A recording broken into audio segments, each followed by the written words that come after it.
get there. I'd like to do a 10 million pool next year. See, I think it's going to be a lot easier to get money, sponsors, all this stuff. We proved it. Year 2, you really prove it, and then you got something. I've invited 2 people so far. They both said yes. I don't know how serious the yeses are. Caitlin said yes. Kaya Trump said yes. Those are my 2 that I've asked. Whether push comes to shove. And Caitlin Clark has just accepted a multi-million-dollar offer from Dave Portnoy. And you can bet the WNBA is in full panic mode right now. Portnoy invited her to his massive internet golf tournament, and Clark said yes. This isn't just some casual side gig. This is a seismic shift that could change everything we thought we knew about women's basketball, athlete branding, and who really controls the narrative around the biggest star the sport has ever seen. Now, this isn't some small-time charity event we're talking about here. We're talking about a tournament that talked about if Caitlin did her own league. Do you know anything about what you would want to see her do? You said you'd partner with her and give her $100 million. That's the biggest offer that she's gotten. If she would have let me be her agent, I would have in a second. And if she's like, I'll start a new league with you, I would get her whatever you want. I don't think she'll ever do that. Like, I talk with her never about that stuff. She has State Farm, Nike, Gatorade. Those are like blue bloods. Ryan's a Tom Brady in a way. Like, very rarely, if ever, publicly says anything. Pulls in 20 to 25 million views. Let that sink in for a second. 25 million views. And the prize pool? It could reach $10 million. While the WNBA is busy fumbling the bag, trying to figure out how to market their biggest star ever, Portnoy swooped in and locked her down for next year. So here's what I want to know. And I want you to really think about this. Should Caitlin Clark keep building her brand outside of basketball, or should she be laser focused on just the WNBA? Because right now, it seems like everyone except the league itself understands what they have on their hands. Let's break down exactly what just... That, like, should cause any waves. She's kind of, like, been a good trooper for the Fever and the league. So I think she wants to make the WNBA work. I think she grew up wanting to play in it, but you have to have a certain personality. Like, I think if she truly was like, I'm out of here, I'm starting my own league, she'd have people lining up, including myself, and she would put the WNBA out of business. Down, because the shock waves from this are bigger than most people realize. Dave Portnoy, the founder of Barstool Sports, has been turning his internet invitational into an absolute media juggernaut. This isn't your grandpa's celebrity golf scramble, where a bunch of washed-up athletes show up for a photo op and a participation trophy. Portnoy teamed up with Bob Does Sports, and together they've created an event that gets viewership numbers that most professional sports leagues would absolutely kill for. We're talking about numbers that rival playoff games. Any negotiation, it's like, well, we haven't made money for 15 years, 20 years, or whatever. That doesn't matter. It is now. Like, it is now, and you have to take advantage of it now, and that's how it works. So you never know, because she is in the middle, and commissioners are always in the middle, and commissioners are always going to take the brunt of what the owners don't want to feel. And who even knows what the real numbers are? Like, when they came out, well, the owners, it's all mixed in with championships, moments that are supposed to define entire seasons. And they're doing it with golf, with influencers, with personality-driven content that people actually want to watch. When Dave Portnoy was asked if he's planning to make next year's tournament even bigger, his answer was instant. No hesitation, no maybes, just a clear, confident yes. And then he dropped the bombshell that probably has WNBA executives scrambling in emergency board meetings right now. He's only invited 2 people so far, and both said yes. Caitlin Clark and Kaya Trump. Now, Portnoy admits he doesn't know how serious those yeses are yet. But the fact that Clark even agreed tells you everything you need to know. Mixed in with the WNBA, the NBA. It's super convoluted to actually figure out how much they're making, how much they're losing. And it's in the owner's interest not to really have the true numbers if they're going up. But just the television ratings and all the media deals. I wrote an article when Caitlin signed her Nike deal. Like, instantly. I'm like, this is the dumbest. I wish I was her agent. Like, she got screwed. And she did. If you look back at it, like, the power. About her strategy. She's not sitting around waiting for the WNBA to figure out how to properly showcase her talent. She's building her empire on her own terms. The prize pool he's aiming for next year? A staggering $10 million. And here's the part that should absolutely terrify the WNBA leadership. If Caitlin Clark actually shows up, sponsors are going to be throwing money at this thing like it's the Super Bowl.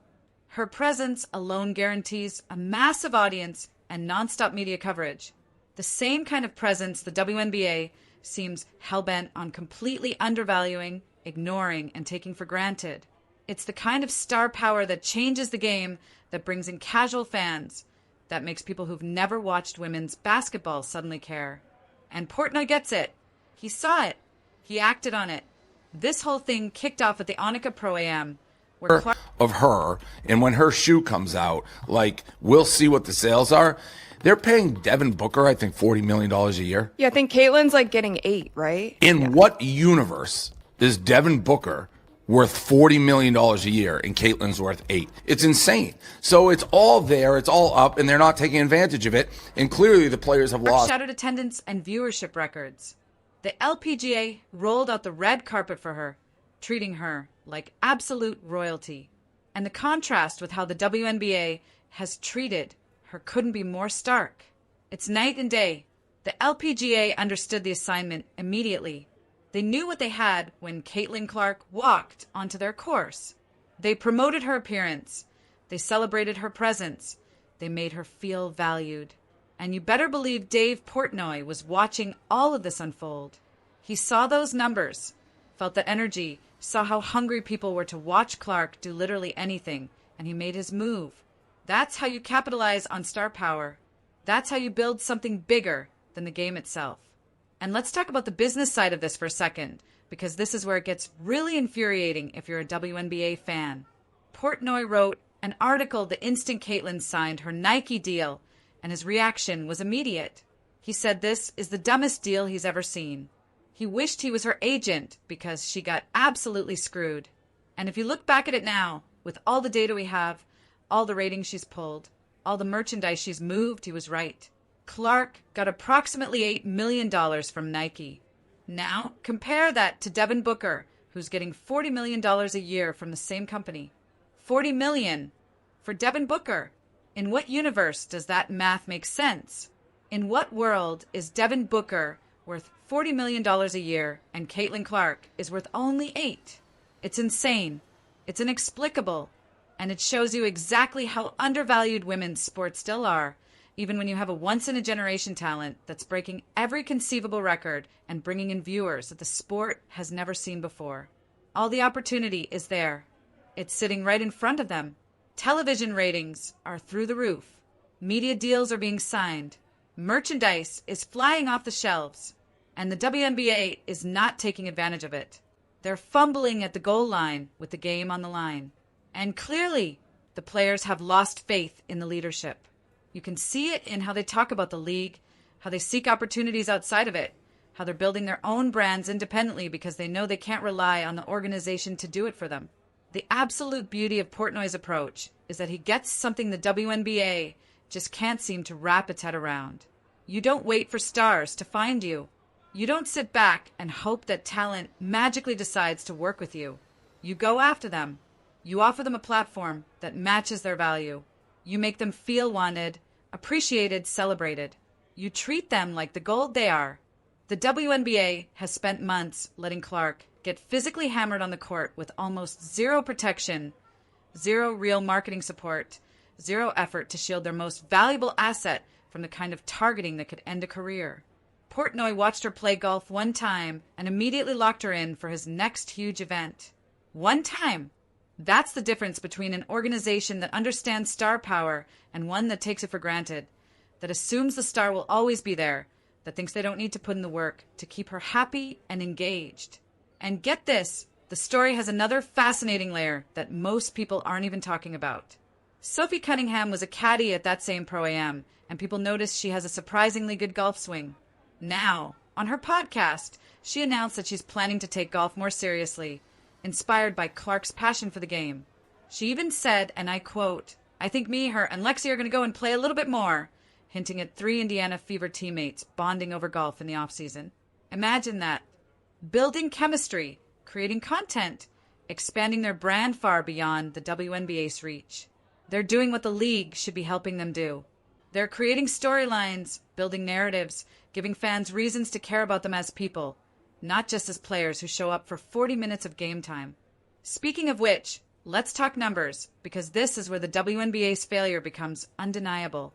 Portnoy's tournament pulled in 20 to 25 million views. For comparison, most WNBA games struggle to even hit 1 million. 1 million! Portnoy is getting 10 times the engagement with a golf tournament featuring internet personalities and crossover athletes. And now he's adding the biggest name in women's basketball to the mix. The math here is absolutely brutal for the WNBA. Their biggest star is generating more buzz, more conversation, more genuine excitement playing golf with the founder of Barstool Sports than she does playing in their own league. That's not on Clark. That is a marketing failure of historic proportions. That's organizational incompetence at the highest level. They were handed a generational talent on a silver platter, a player who was already famous before she ever stepped onto a professional court, a player with a built-in fan base, a magnetic personality, a game that translates to highlights and viral moments. And what did they do? They let other players target her, cheap shot her, knock her around while the league mumbled about competitive play and letting the game police itself. Meanwhile, every other organization from the LPGA to Dave Portnoy to random brands that have nothing to do with basketball sees her value and treats her like the golden goose she is. They understand that you protect your investments. You showcase your stars. You don't throw them to the wolves and hope they survive. Now, some people will argue that Clark should just focus on basketball, that she should put her head down, ignore the noise, and concentrate solely on being a WNBA player. But those people don't understand the modern athlete. They don't understand how careers work in 2025. Your playing career is short. Injuries are a constant threat that can end everything in a single moment. Public attention fades faster than ever in the social media age. You have to build your brand while you're hot, while people care, while you have the leverage and the platform to create something that lasts beyond your playing days. And Clark is on fire right now. She's the most talked about player in women's basketball history. She's crossing over into mainstream consciousness in ways that no one in the sport ever has. This is her moment, and she's smart enough to capitalize on it. Golf is the perfect play for her, and here's why. It has massive crossover appeal. It brings in demographics that would never watch a WNBA game. It's low risk for injuries, so she's not putting her basketball career in jeopardy. It opens up new audiences, new sponsors, new opportunities that have nothing to do with putting a ball through a hoop. And it connects her with powerful people, the kind of people who write checks and open doors and create opportunities that can set you up for life. Most importantly, it's authentic. You can tell she genuinely loves golf. She's not faking it for the cameras or the sponsorship money. She lights up when she talks about it. She gets excited. She's good at it.